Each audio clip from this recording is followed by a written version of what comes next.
If you'd asked me a year ago what my life looked like, I would have told you I was building a future with the man I loved, piece by piece, brick by brick. Calvin and I met right after college at a mutual friend's rooftop party. He was all laughter and restless energy, a graphic designer with paint smudges on his fingers, and dreams spilling out of his mouth faster than he could chase them. I was the opposite, an architect who lived by structure and plans. He said my discipline balanced his chaos. I said his chaos made me breathe. Back then, we both thought that was poetry. For 4 years, we were inseparable. We moved into a tiny apartment with creaky floors and a balcony big enough for exactly 2 coffee mugs and a dying plant. I loved that space, not because it was fancy, but because it was ours. I handled most of the bills.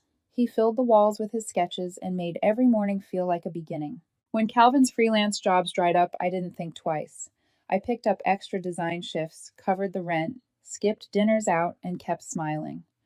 Love, I thought, was about weathering storms together, and I was proud to be his safe harbor. "Rebecca, you're my anchor," he'd whisper sometimes, wrapping his arms around me after a rough day. "I don't know what I'd do without you." Those words, they used to feel like forever. By our 4th year, I started saving for something more permanent. I wanted to propose, not because I doubted he would eventually, but because I wanted to. I wanted to be the one who said, "You are home to me." I spent weeks researching rings, something simple, timeless, but full of meaning. I didn't want a grand show, just a promise that felt real. That's when I made my first mistake. I told Lila, my younger sister, about it. Lila had always been my confidant, the kind of sister who raided my closet, borrowed my shoes, and sent me good luck texts before every big meeting. She was spontaneous, radiant, and just a little reckless. Everyone adored her, especially Calvin. But I never saw it as a threat. She was family. We met at our favorite cafe one afternoon. I slid the small velvet box across the table. Her eyes widened, and for a split second I thought I saw admiration. But it was followed by something else, something fleeting and sharp. "Wow," she breathed, touching the box lightly. "He'll love this. It's so you. Safe and elegant." Safe. The word lodged somewhere deep in my chest, but I brushed it off. "I was thinking of proposing this weekend," I said, grinning nervously. "Maybe at our favorite spot by the river." Lila smiled, or tried to. "That's really romantic, Rebecca. I'm happy for you." Yet her tone wavered. Her eyes darted away out the window. I told myself she was just surprised. After all, people still expect the man to propose first. That night when I got home, Calvin was on his laptop humming to himself. I kissed the top of his head, and he smiled, distractedly closing the screen a little too quickly. "Big project," I teased. "Yeah, something for a client," he said without looking up. There was a faint scent of unfamiliar perfume lingering in the air, not mine. But I was tired, and love makes you rationalize the strangest things. The next few days passed in a blur. Work deadlines, late nights, small gestures of affection that felt mechanical. He used to text me random miss you messages during the day. Lately, all I got were busy talk later. Still, I refused to read too much into it. I told myself that long relationships go through quiet phases, that passion evolves, that this was normal. On Friday morning, I packed the ring box into my purse before heading to work. I remember catching my reflection in the mirror, hopeful, nervous, completely unaware that I was about to have my heart dismantled in slow motion. Around noon, I got a text from Lila. "Hey, you still going through with it this weekend?" "Of course," I replied. "Why?" "No reason. Just make sure he's ready." That last sentence sat with me all day. I almost called her to ask what she meant, but I didn't want to seem paranoid. I had everything planned. Dinner reservations, candles, his favorite wine. I even took half a day off work to prepare. But that night when I came home, something in the air felt different. Calvin was sitting on the couch, phone in hand, expression unreadable. He didn't greet me, didn't kiss me, didn't even smile. Just looked at me like I was someone he barely recognized. "Hey," I said softly, "everything okay?" He exhaled. "We need to talk." The phrase that never leads anywhere good. I dropped my bag, suddenly uneasy. "Talk about what?" He leaned back, arms crossed. "About us. About where this is going." My heart began to race. "What do you mean?" He hesitated, then said it like it was nothing. "Lila told me about the ring." I froze. What?" He smirked faintly. "Yeah. She said you were planning something for this weekend. I think it's sweet, Rebecca, but I can't let you embarrass yourself." My pulse roared in my ears. Embarrass myself. He shrugged. "You're great, but this," he gestured vaguely around the room. "This life, It's too predictable, too safe. I need more excitement. Excitement, I repeated numbly. And you think proposing to me would be embarrassing? Calvin looked me straight in the eye. Honestly, yeah. You're amazing, but I've outgrown this. Outgrown us. I stood there unable to breathe. Are you seeing someone else? He hesitated, just long enough for me to know the answer. I swallowed hard. Who is she? He laughed a hollow, cruel sound. You wouldn't understand. Something inside me cracked then. Not loud, not visible, just final. Without another word, I walked to our bedroom, opened the drawer where I'd hidden the ring box, and placed it gently on the coffee table. I hope she's worth it, I said quietly. Calvin didn't reply. I grabbed my keys, my coat, and walked out the door. The click of it closing behind me was louder than any shout. That night, I slept on my friend Maya's couch, staring at the ceiling. Every corner of my mind whispered why. And just as I was drifting into uneasy sleep, my phone buzzed. A message from Lila. Rebecca, please don't hate me. I didn't open it. I just turned the phone face down and let the silence swallow me whole. I woke up the next morning in Maya's apartment with the kind of heaviness that makes even breathing feel like effort. Her cat was curled up by my feet, and sunlight leaked through the curtains, soft, indifferent, and cruelly normal. The world kept moving even though mine had stopped. Maya was in the kitchen, already making coffee. She'd always been the no questions type of friend. She gave space until I was ready to fill it. But when she saw my face, she didn't need to ask. He cheated, didn't he? She said quietly. I nodded. He didn't say it directly, but I know. With who? My throat tightened. Lila. Even saying it out loud felt unreal, like reciting someone else's story. Maya froze coffee pot midair. Your sister? Yeah. My voice cracked. She was the one who told him about the proposal. She knew what that moment meant to me. The smell of burnt coffee filled the air. Maya had forgotten to turn off the heat. We both laughed softly at the absurdity, then fell into silence again. I don't understand, I whispered. Why would she? Maya set the pot down, her expression a mix of pity and anger. Because some people can't stand to see others happy, especially the ones closest to them. Her words lingered long after I left her apartment. That day I avoided going home. I walked for hours through the city, aimless, invisible. I ended up sitting on a park bench, watching strangers live lives that didn't hurt. Couples laughed. Kids chased pigeons. Someone proposed under a blooming jacaranda tree, and the girl said yes, crying and smiling at the same time. It should have made me bitter, but instead it hollowed me out. I wanted that innocence back, the belief that love could be simple. By the time I finally returned to our apartment to grab my things, the air inside felt foreign. Calvin's jacket still hung by the door. His sneakers were kicked off haphazardly near the couch, the same couch where we'd planned movie nights and lazy Sundays. And then there she was, Lila, sitting on the edge of the sofa like she belonged there. Her hair was tousled, her expression guilty, but defiant. Rebecca, I don't. My voice came out sharper than I expected. Don't say anything unless it's the truth. She stood wringing her hands. It just happened? I laughed bitterly. That's what everyone says when they destroy something. It just happened. Her eyes filled with tears. I didn't mean to fall for him. We were just talking one night after one of his shows. I thought he was lonely, and what I interrupted. You decided to comfort him with my life. Please, she whispered. I didn't want you to find out like this. I stared at her. The sister who'd once braided my hair before school, who cried in my lap after her first heartbreak. Now she was standing in my living room, stealing the man I once thought would be my future. You told him about the ring, I said quietly. You knew how much that meant to me. Tears spilled down her cheeks. I thought you were rushing him. He told me he wasn't ready. I was trying to protect you. The audacity made my skin crawl. Protect me by betraying me. She flinched. Before either of us could say more, Calvin walked out of the bedroom. He looked startled to see me there, then annoyed. Rebecca, you should have called before coming over. That was the moment I realized he didn't even feel guilty. He'd already rewritten the story in his mind. I was the intruder now. You two deserve each other, I said coldly. I hope the chaos you wanted keeps you warm. I grabbed my suitcase. I had packed it earlier in case I couldn't face returning. On my way out, I paused by the door and turned back. Lila looked at me trembling, searching for forgiveness in my face. She wouldn't find it. Calvin just stared, indifferent, like he was already bored of the drama he'd created. By the way, I said, voice steady now, you were wrong. He frowned. About what? I met his eyes. You didn't outgrow me, Calvin. You shrank. And then I left for good this time. The next few weeks passed in fragments. I moved into a tiny studio across town, nothing more than a bed, a desk, and silence. But that silence became my armor. I deleted Calvin's number, blocked Lila's. At night, I'd lie awake staring at the ring box. I couldn't bring myself to throw it away. It wasn't a symbol of love anymore.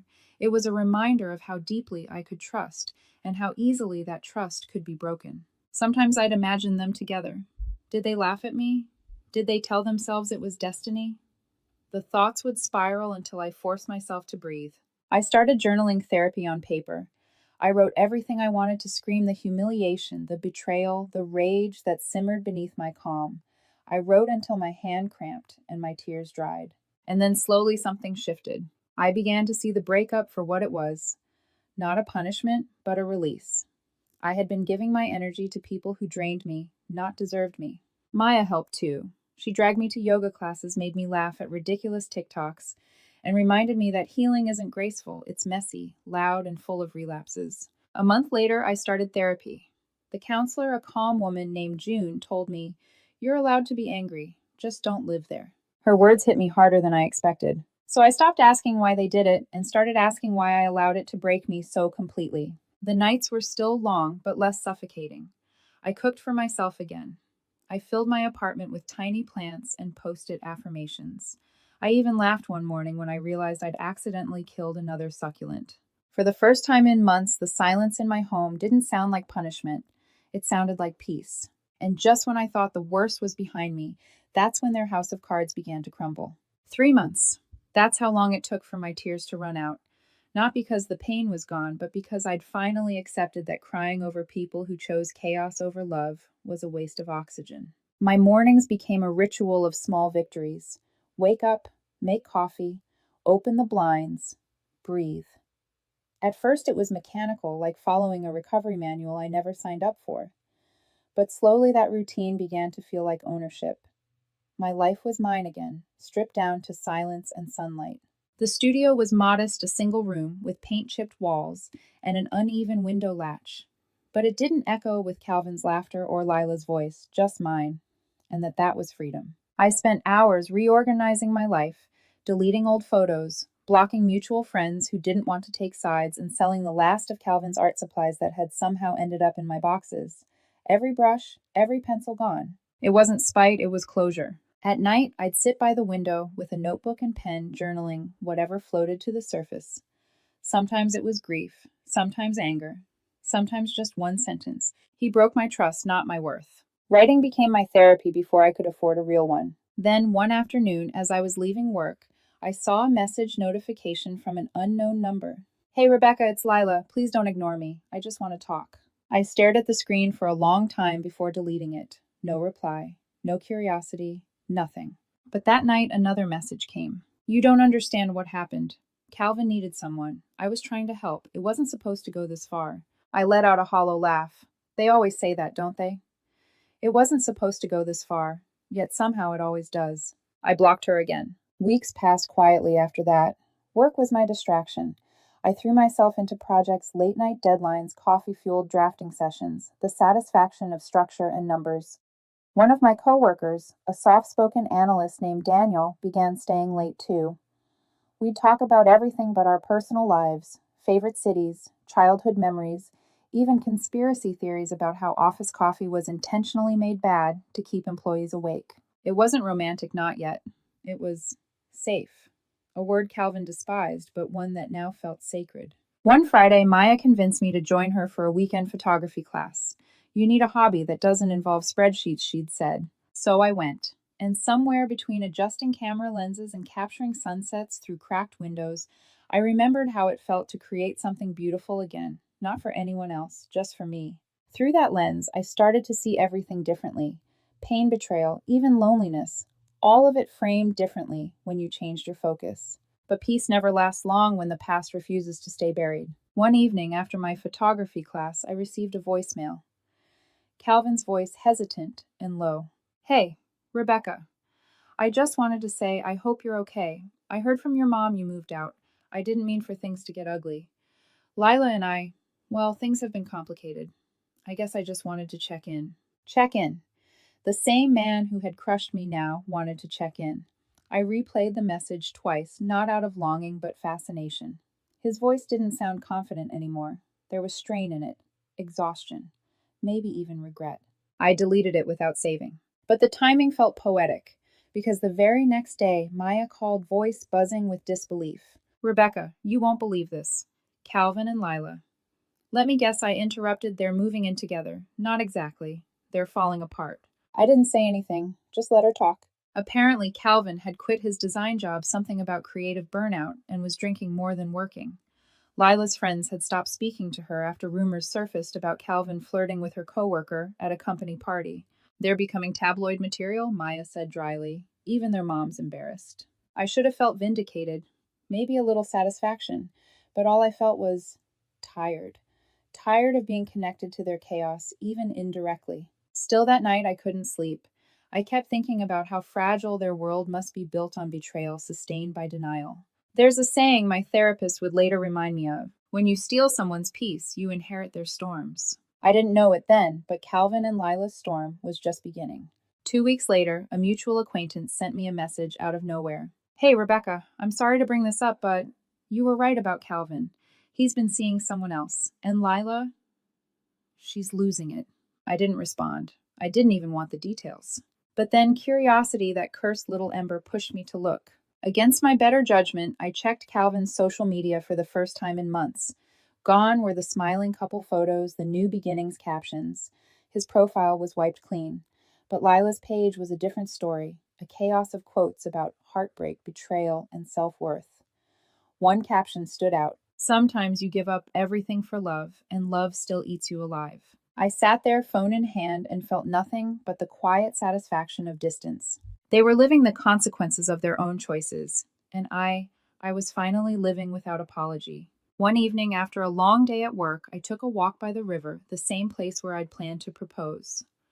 The sunset reflected on the water like gold dust, and for once it didn't sting to remember. I sat on a bench, camera in hand, capturing the light as it faded. In the distance, a couple laughed, carefree, unburdened. For a fleeting second, I wished I could warn them, be careful what you build your love on. But I didn't. I just took another photo of the moment, the peace, the proof that I'd survived. And for the first time since it all ended, I smiled. Because silence wasn't emptiness anymore, it was strength. I once read that people who betray others always believe they've outsmarted karma. They mistake silence for surrender, thinking the lack of retaliation means they've escaped consequences. But karma doesn't chase, it waits. And it waited beautifully for Calvin and Lila. It started with whispers, the kind that circle through mutual friends long before they hit social media. One afternoon, during a lunch break at work, Maya leaned across the table, eyes wide. "You're not going to believe this," she said, almost gleeful. "Your ex and your sister, they're imploding." I looked up from my salad, completely calm. Imploding how? Apparently Calvin's been drinking too much. Missed 2 client meetings. Lila's freaking out because she's been covering his bills. I blinked. Bills? Yeah. He quit freelancing and said he was starting a creative agency, but it's basically him on the couch watching tutorials and complaining about algorithms. I couldn't help it, I laughed. The irony was almost poetic. The man who once called me boring for having structure was now drowning in his own chaos. Maya grinned. Girl, you dodged a bullet the size of a bus. But that wasn't the end. It never is. A week later, I got an email from my mom, short and vague. Lila isn't doing well. She's been distant. Maybe reach out. I didn't reply. Not out of cruelty, but because I knew how that story would go. The "your sisters, you should forgive her" guilt trip. The family comes first narrative that always favored the loudest victim. I wasn't going to play that role again. Still, a part of me couldn't help but wonder. So when I ran into an old college friend, Sophie, who also happened to know Calvin, I asked casually, "How are they?" She looked uncomfortable. "You really don't want to know?" I asked. "Didn't I?" Sophie sighed. "He's cheating on her, Rebecca, with her coworker, apparently. Everyone in their office knows. It's a mess." I paused, letting the words sink in. I should have felt triumphant. I should have thought, good, that's justice. But instead, I felt this deep, hollow ache, because I knew what it felt like to be blindsided by someone you trusted. "Does Lila know?" I asked. "She found out a few days ago. Threw his stuff out the window in the middle of the night. Someone filmed it. It's circulating on TikTok. A bitter smile tugged at my lips. Of course it was. That's how love stories end these days, not with closure, but with viral humiliation. That evening, as rain hammered against my window, I sat with my thoughts. It was strange seeing my past collapse without me lifting a finger. Once upon a time, I would have been the one begging, crying, bargaining. But now I just watched quietly as the universe balanced its own scales. My phone buzzed, a message from a number I hadn't seen in months. Rebecca, it's me. I don't even know where to start. Calvin cheated on me. With someone from work. He lied about everything. You were right. I didn't reply, but for the first time, I read her words without shaking hands. 5 minutes later, another message came. I'm sorry for what I did to you. I thought I was in love, but he used me. I can't sleep. I hate myself. I sat there staring at the screen until it went dark. Then I typed a single line and deleted it before hitting send. You didn't just lose him, Lila. You lost me too. I didn't know her closure. Weeks passed and more stories surfaced. Calvin had been fired from his latest contract. Lila moved back to our parents' house, avoiding neighbors and family gatherings. Mom called once, her voice tight with disapproval. You could at least talk to your sister, she said. I could, I replied calmly. But I won't. She's your blood, Rebecca. And he was my heart, I said softly. She didn't care then. There was silence on the other end. Then a sigh. You've changed. Yes, I said. That's the point. One Saturday morning, I found the old ring box again, the one I'd meant to give Calvin. It had sat untouched in a drawer all these months, a relic of who I used to be.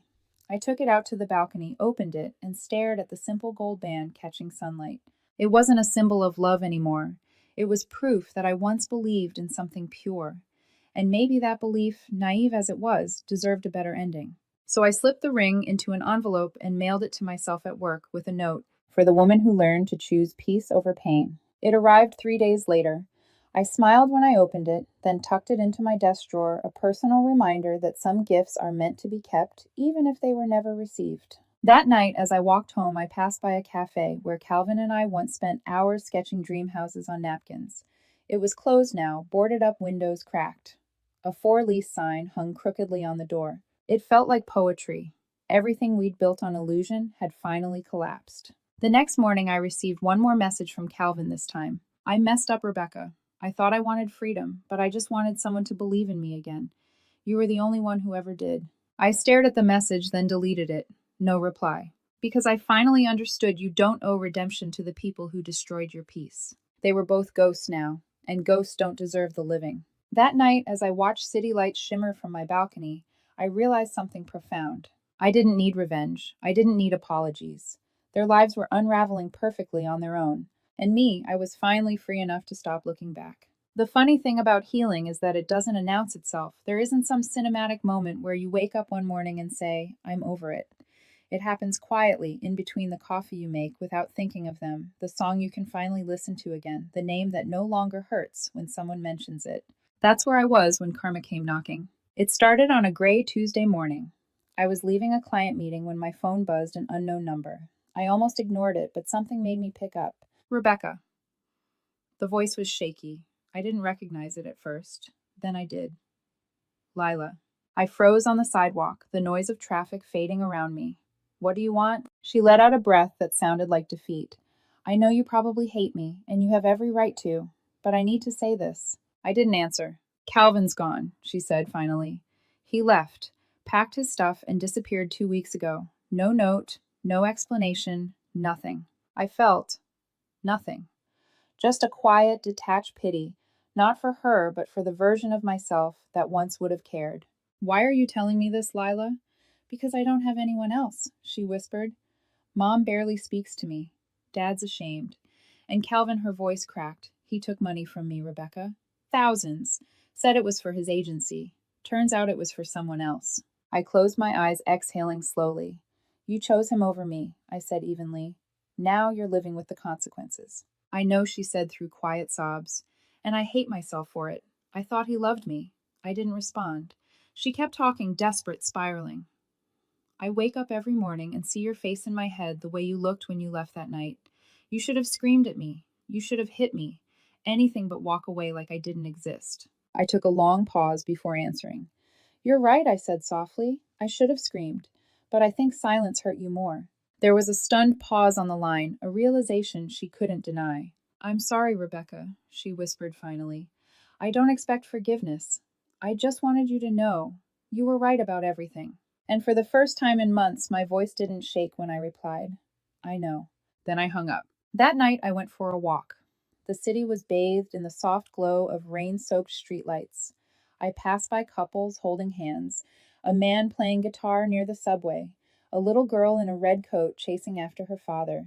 It was all ordinary, yet it felt sacred. I thought about how Calvin used to call me boring, how Lila said she needed excitement, and now their excitement had eaten them alive. They'd burned down everything I'd built, but in doing so, they'd freed me from the fire too.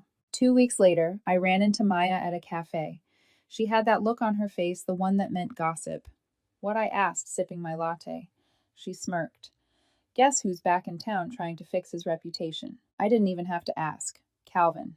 Bingo. Apparently, he'd been kicked out of his latest freelance contract after his client discovered he'd been borrowing assets from other artists.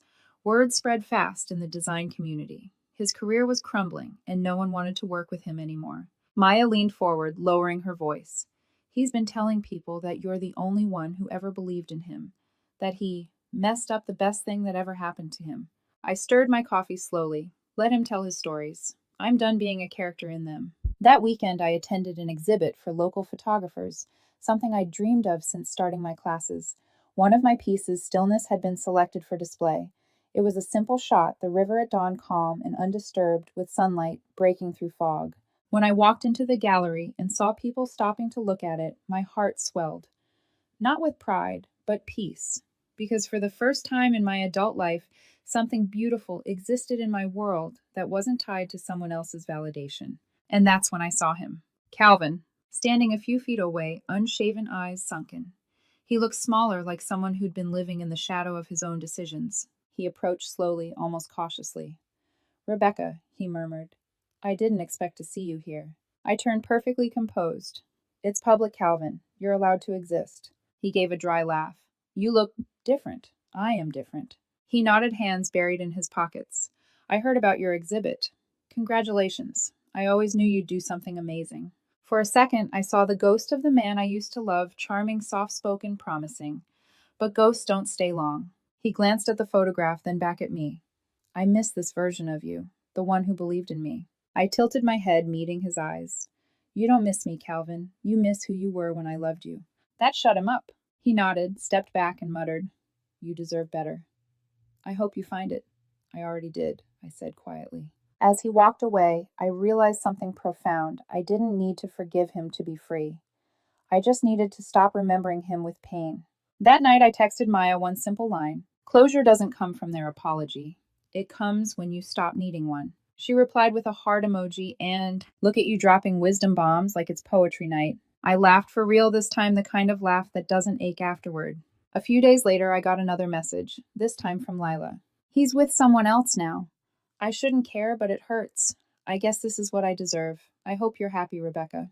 I typed back one final response. I am. Then I blocked her number for good, because I was finally living the life they both said was too boring. Quiet, stable, peaceful. The kind of life they'd once mocked and now begged for. And in that stillness, I realized something beautiful. Peace isn't boring. It's just something people without it can't recognize. A year had passed since the night everything collapsed, and if you'd told me back then that I'd be here grounded, content, even grateful, I would have laughed. But that's the thing about peace. It doesn't arrive with fireworks.